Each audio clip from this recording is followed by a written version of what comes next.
What's up, everybody? So I wanted to go over what IFTA is, what IRP is, and the difference between running under 26,000 pounds or 26,000 pounds and under, which is non-CDL, and running with a GVWR of over 26,001 pounds, whatever number that may be. So for me, that number is 40,000 pounds. I'm going to go over briefly what IFTA is and what IRP is. Now, if you are running interstate and over 26,000 pounds GVWR, you will be submitting your mileage and your gallons and your states, and you will be submitting all of that stuff quarterly to IFTA, which is the International Fuel Tax Administration. If you are running interstate and over 26,001 pounds, you will not be registering your truck as you would register a normal truck through your DMV, through your state that you reside in. You will be running apportioned plates, and those you will receive from IRP, which is the International Registration Plan. With the She Beast, the 2020 F350, when I purchased her this year in March, the registration, the California DMV registration, was going to cost me $985. Since I do run over 26,001 pounds, had to register my truck with apportioned plates because I am an interstate carrier. My apportioned plates cost me $1,300, $1,300 and change, say $1,350. Through the DMV, it would have cost me $985, so say $1,000. And to get my apportion plates registration, which is also valid for 1 year, and it cost me $1,350. It's a difference of about $350. That opens up my availability to go after loads, higher paying loads, whether they cross state lines or not. Now, I'm in Southern California. I have 2 states that are very close to my home base. I chose to be an interstate carrier for exactly that reason. If I was right in the middle, if I resided or my home base was right in the middle of the state of Texas, which is huge, right? Then I may have just chosen to do intrastate. It is obviously is a personal choice for number one, and number two, it is also based upon, it's a decision you guys will have to make based upon where you're located and what is around you.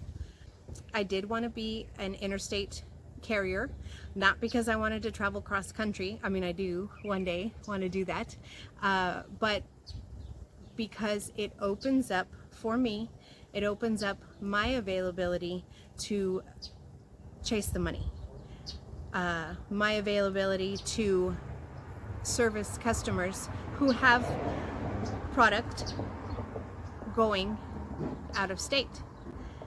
If I was an intrastate carrier, I would not be able to service those loads. I would be stuck to whatever loads are available that originate in my home state and are destined for a different location in my home state. I could not commercially move any freight interstate, which is from one state to another. There is a little bit of difference as far as the cost of registration, whether you registered through the DMV or whether you go through IRP and get apportion plates. If you go through IRP and get apportion plates, then you must submit certain information to IFTA at the end of every quarter. This is the basic information that you have to submit, which is the state that you ran in, the amount of miles that you ran in that state, what state you purchased your fuel in, how much fuel you purchased, meaning the gallons, as well as the cost. Now from there, what you can do is you can go on the IFTA website and you can submit your own mileage and gallons and everything. I have not done it myself yet. It's something that's on my list of things to do, but I've been a little busy, so I haven't done it yet. I have a great company that submits my IFTA mileage every quarter for me. They do charge. I have used one company that charged me $50 a quarter, which is quite reasonable. And then I've also used another company who charged me like $120 a quarter. I think that's high. 4 quarters in the year, so you do the math. It's between $200 and $500 for a company to submit this this information for you to IFTA. Then IFTA says, okay, this company, you know, ABC Trucking, owes us, based on the miles and based on what state they fueled in versus what state they ran miles in, they owe IFTA, you know, $200, $50, $40. So I've been putting up here or here somewhere, I've been putting up my different quarters. My first quarter that I submitted was third quarter of 2019, which was the first when my authority was granted and I started running loads. So the first quarter for me, if you guys have seen my other videos, you guys know, the first quarter for me, I drove 16,000 miles, almost 16,000 miles, but I drove to several different states. So my first quarter was my toughest. It was my first 90 days. So I was like trying to go everywhere or anywhere, because some brokers want to work with you when you're new and a lot do not. So I heard a lot of no's when it came to booking loads, booking freight, booking cars even, in my first 90 days of having my new authority. So that being said, I kind of was like trying to chase whatever, you know, if a broker had a load and it went whatever to Texas or New Mexico or Colorado, wherever, and if they were giving me a yes, I was like, okay, I'm gonna go do this load. In my first quarter, I did California, Arizona, Texas, New Mexico, Nevada, Utah, New Mexico, Colorado. I did quite a few, I touched quite a few states. Now I pretty much, you know, now my big giant circle of where I traveled in my first quarter running has really tightened up. So I don't run to many states unless, you know, it's for a special reason or a special customer or something like that.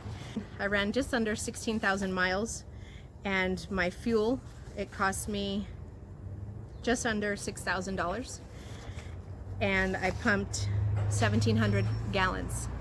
My IFTA, my quarterly tax that I needed, that IFTA said, okay, you owe us this much, was $135 for the quarter. And that's with a GVWR of 40,000 pounds. And I touched, what, 7 different states. So that was the highest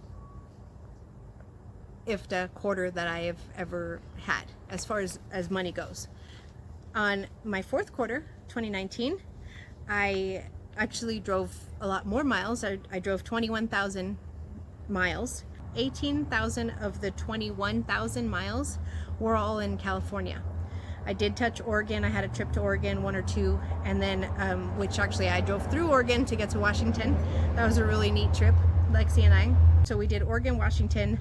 I did Arizona, Nevada, and Utah a little bit.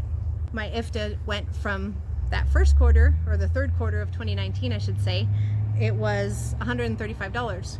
Now this second quarter was $53. Not a lot of money.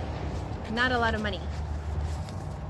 Now, first quarter in 2020, I drove 19,000 miles on the Enterprise truck, and then I purchased the new truck, the sheep-based, I purchased in on March, and then to the end of the quarter I did almost 4,000 miles in the new truck. So 19 and 4,000, so let's just say 23,000 miles I drove, and my IFTA for the first quarter was $48.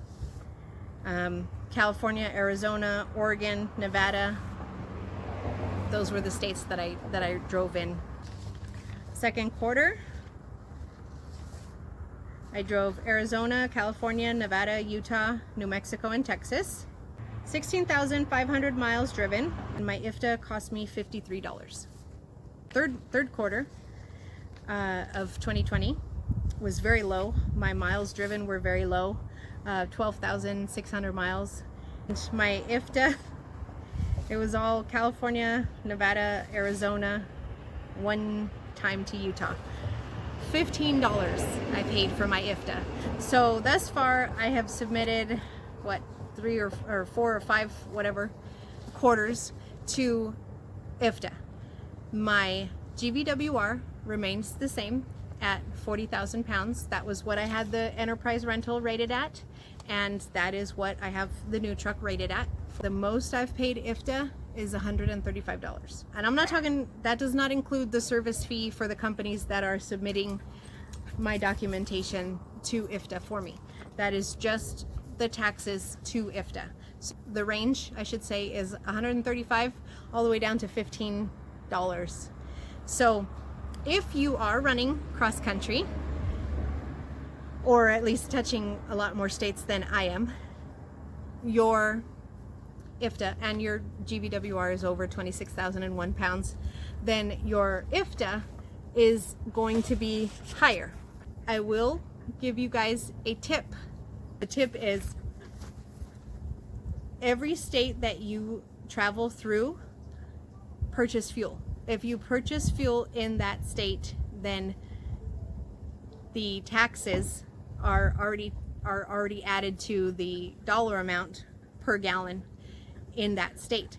So once you go to submit your quarter, your IFTA quarter, then you will have already paid some of those taxes. Yes, it is more work to go through IRP and IFTA. Yes, it does cost a little bit more money, and I average probably 20,000 miles a quarter. My average load, once I'm fully loaded, this doesn't include cars because I can only get 2 cars on. So, but my average freight load that I run weighs probably 13,000 pounds. That's my average. That's fully loaded with several partials. If I wanted to run under 26,000 pounds, then I could not run with an average of 13,000 pounds of weight on my trailer. So that would mean I'm either leaving one partial behind, or I'm hanging out longer in certain areas to load my truck, to load my trailer with partials that are lighter. I'm talking to more brokers, talking to more customers, trying to book loads that are lighter. It's more time spent on the load board, more time spent on the phone, more time spent waiting, you know, being in an area and not being able to go after this load, this partial and this partial, because combined they are over 10,000 pounds. So it takes more time and energy and effort to book lighter loads. Of course, I want to run only light loads. I want to haul feathers all the time. But when feathers aren't available, I can haul something else that has a higher weight, and I'm still making money. I'm spending less time on the load board, I'm spending less time on the phone, and I'm getting loads done, which means I'm generating revenue for the company. I enjoy calling brokers. I enjoy booking loads. I don't mind filling out, you know, contracts, carrier agreements, carrier broker agreements all the time. I don't mind doing any of that stuff. Some days everything lines up, you know, the load gods are smiling upon us, and we find light loads, and they were super easy to book, and everything works out perfectly. The shippers have the loads ready, we show up, they load us up in 20 minutes, we're out of there, you know, deliveries go smoothly, nobody has any problems, no loads shift. And then there's times when you gotta fight tooth and nail for a load, and you know, you're working on certain things for a long time, and sometimes still a load doesn't pan out of all of the work that you've done. If you ask me, is it worth it? Is IFTA and IRP worth it? I say yes. It is worth it for me. It's worth $100 a quarter or 50, 75. It's worth a couple hours that it takes me to put my mileage down, my odometer readings, and you know, figure out my fuel receipts. And it's definitely worth the cost difference when it comes to registering the truck. That's the main difference for me, is you give up a little bit of money, but you gain flexibility. You gain the ability to cross state lines. You gain the ability to offer customers and brokers, you know, a higher weight capacity. Today they might only have a 2,000 pound partial, but tomorrow they might have a 9,500 pound partial that only, you know, takes up 15 feet of deck space. Well, if you're GVWR, if you can haul 16, 17,000, 18,000 pounds, then, you know, you still have plenty of room and plenty of weight availability left over to book another load and really make your trip worth your while. That is a big difference, whether you want to go non-CDL or CDL when it comes to hauling commercially and hauling interstate. I hope I explained everything well enough for you guys. If you have any questions, leave them in the comments, and thank you for watching.